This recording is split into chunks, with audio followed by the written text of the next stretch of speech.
नमस्कार दर्शकांनो आणि सर्व भगिनींनो, आज आम्ही तुम्हाला लक्ष्मी कुबेर मंत्र सांगणार आहोत, जे की महालक्ष्मी तंत्रामधील आहे। जर आपणास धनाची इच्छा असेल, जर आपणास पैशाची इच्छा असेल, आपली गरिबी दरिद्रता दूर करावीशी वाटत असेल, तर ह्या मंत्राचा दररोज आपण 11 माळा जाप करा। 21 दिवस म्हणजे हा मंत्र सिद्ध होईल।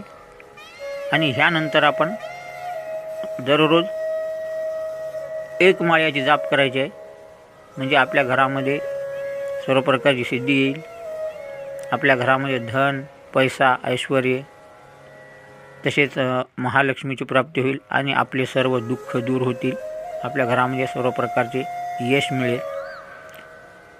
तर चला दर्शकांनो, जाणून घेऊया की ह्या महालक्ष्मी कुबेर मंत्राची साधना आपल्याला कशा प्रकारे करायची आहे। दर्शकांनो, ह्या मंत्राची साधना आपण कोणत्याही शुक्रवारी करा, जो शुक्ल पक्षातला असेल। तर शुक्ल पक्षामधल्या शुक्रवारी आपण प्रदोषकाळी म्हणजेच संध्याकाळी 6:30 वाजे ते 7च्या दरम्यान आपण हातपाय धुवून स्वच्छ वस्त्र नेसा।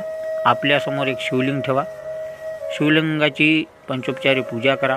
पूजेमध्ये बिल्वपत्र आणि एक पांढरे फूल अर्पित करा।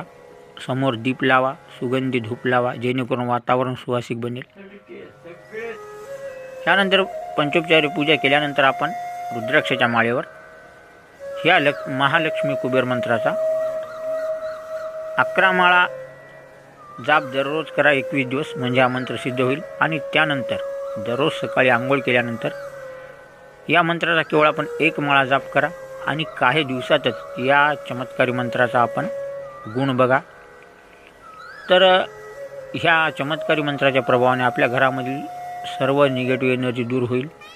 आपल्या घरामध्ये धन, पैसा चारो दिशांनी येईल आणि आपल्या घरामधली जे दरिद्री गरिबी आहे ते सुद्धा दूर होण्यास मदत होईल आणि आपल्याला सर्व कार्यामध्ये खूप यश मिळेल। आणि ह्याचबरोबर आपल्या घरामध्ये माता लक्ष्मीचा निवास होईल आणि आपल्याला सर्व प्रकारच्या भौतिक सुखाची निश्चितच प्राप्ती होईल।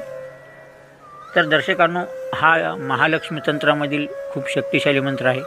तर अशा प्रकारे ह्या मंत्राची साधना करून निश्चितच आपल्या गरिबीला, दरिद्रतेला दूर करा आणि आपल्या जीवनाला आनंदी करा। तर मित्रांनो, व्हिडिओ कसा वाटला कमेंटमध्ये लिहा। अशा प्रकारचे व्हिडिओ पाहण्यासाठी चॅनलला सबस्क्राईब करून घंटीचे बटन अवश्य दाबा। तर मित्रांनो, भेटूया पुढच्या व्हिडिओमध्ये एक नवीन माहिती घेऊन। हा व्हिडिओ पाहिल्याबद्दल आपला खूप धन्यवाद।